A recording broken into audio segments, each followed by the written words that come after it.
I have a confession to make. I love cereal, but let's be honest, it's not a performance enhancing food. Until now, Magic Spoon is a new breakfast cereal with zero sugar. Each serving has 11 grams of protein and only 3 net grams of carbs, and it's only 110 calories. There are 4 flavors: cocoa, fruity, frosted, and blueberry. My favorite is frosted. Try it for yourself. Magic Spoon tastes amazing. It's keto friendly, gluten free, grain free, soy free, low carb, and GMO free. Click the link below, grab a variety pack. Be sure to use the promo code Chael at checkout. You're going to get free shipping. Or go to magicspoon.com/Chael.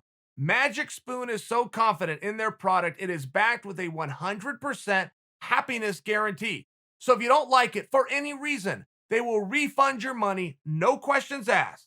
Click the link and use the code Chael for free shipping, or go to magicspoon.com/Chael. Khabib and Gaethje, guys, where do we begin? Look, this is always a time when you get to shine somebody's wheels, but you can't shine up Khabib without then knocking his opponent. I never liked that.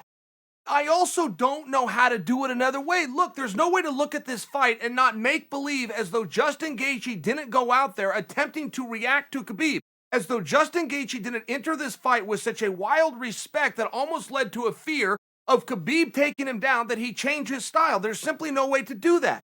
Justin told us before the fight, I need to land kicks, I need to keep my back off the fence. He did both of those things. I'm just sharing with you in the process, he ends up circling in a lateral motion, which is not what he's used to doing. He's got a whole lifetime of experience behind him, and never once has he ran in a circle. Now, I bring that to you because what were his other options? In all fairness, what are his other options? Look, when 2 cars go out and crash, if one's a Mack truck and one's a Volvo, one's going to get pushed backwards.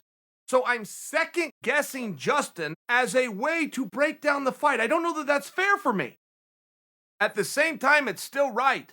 Justin managed to keep his back off the fence. He managed to lead some kicks, but he also went out there and took a lifetime of experience and tried to form a new fighter that all of a sudden is going in circles. The compliment here goes to Khabib, but when Khabib is using his best skills that he's formed a lifetime to acquire, and he's taking on a guy who's trying something he's never done before. I mean, do you see the problem?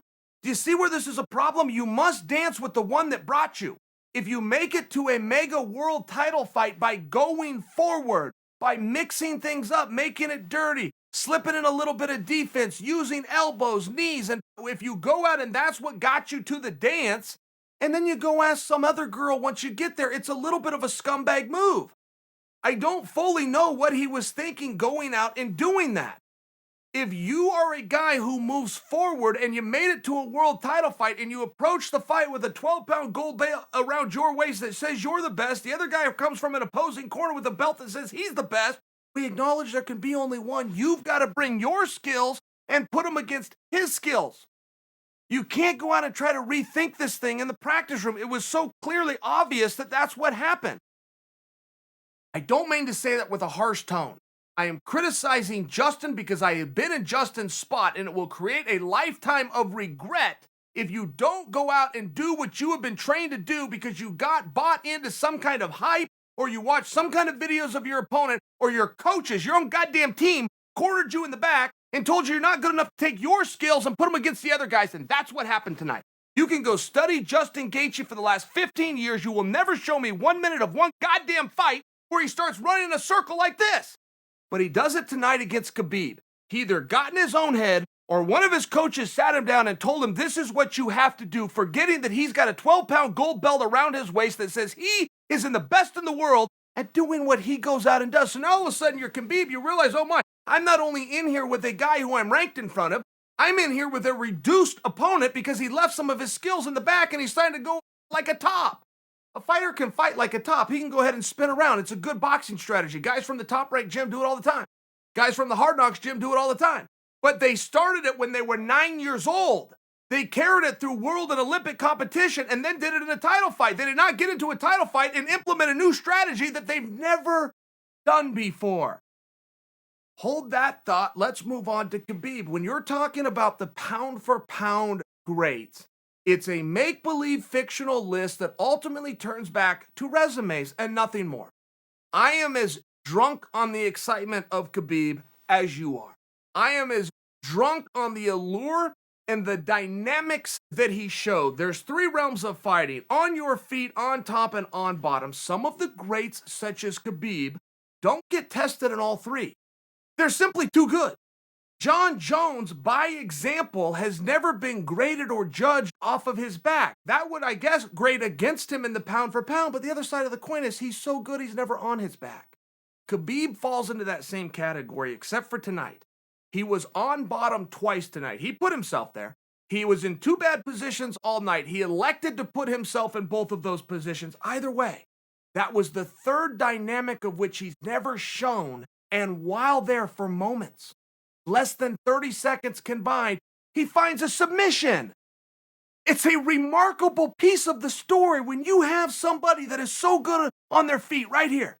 They barely have to show it because they're so good at dumping people to the mat. And now they show the third piece that they didn't even have to show, but it answers the question. It's a very remarkable thing when you are talking about a fictional pound for pound list. However, I've got to tell you guys, as I look into a crystal ball, and I don't mean to be the skunk at the garden party, but the other side of the coin is if you live in an era and you do not do what other guys are doing within that era, it's very tough to win a pound for pound argument. Khabib is alive and well in the champ era. He elected to not do it. I know. Chael, you're being a jerk. I get it. Not trying to be a jerk. I'm trying to think ahead to a conversation that we're going to have. In all fairness, Khabib was ranked in front of Justin. In all fairness, Khabib went out and he looked fantastic against Justin. To come away from this and say that Khabib is the greatest of all time, unless you're going to say Justin is the second greatest of all time, you really haven't accomplished anything.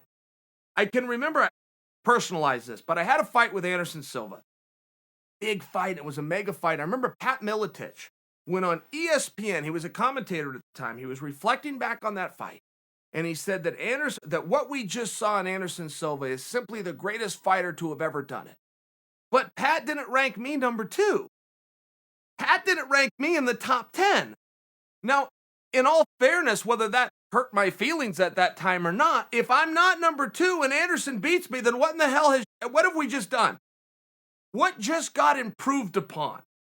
Did Anderson show all three positions? Did he beat me on the feet? Did he beat me on top? Did he go off of his back? I don't mean to insert myself. What I'm trying to do is share that I can understand this from a very exciting standpoint. This was very exciting what Khabib did. This was very impressive what Khabib did. But unless you have Justin Gaethje as the second greatest to have ever done it, we haven't achieved anything. We just simply haven't gone any further up the ladder. I will argue for you that Khabib electing to go to his back and ultimately finding a submission from his back, the third dynamic of the fight, and the only dynamic that we've never seen Khabib, means something. It means something. That was a special guy, guys. 1989. Chael P was in the 6th grade. There was a boxing fight that went down between Iron Mike Tyson and Michael Spinks. At that time, that was the biggest boxing fight of all time, reminiscent of the amount that they were both paid. Mike Tyson was given a guaranteed $30 million.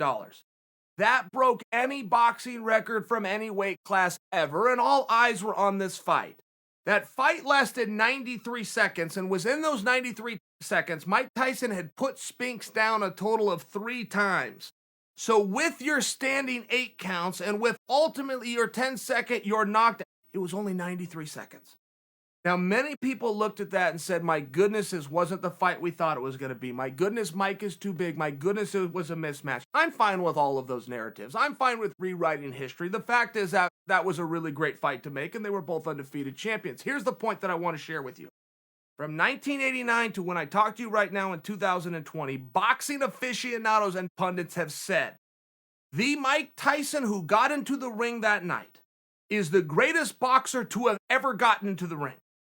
Now, that's a very interesting statement to hold up for 31 years by experts. Max Kellerman, Teddy Atlas, Freddie Roach, Mayweather. By example, experts within this space have all conceded that that specific 93-second Mike Tyson could beat any man who ever got into the squared circle.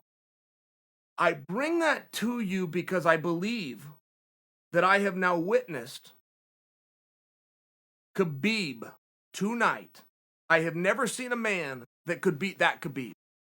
Not in the era of Royce Gracie, who passed the baton to the Don Fries, who passed the baton of the ground and pound era, of the Mark Colemans, who passed the baton to the all-around era of George St. Pierre. I have never seen an unarmed athlete that could beat the Khabib I saw tonight.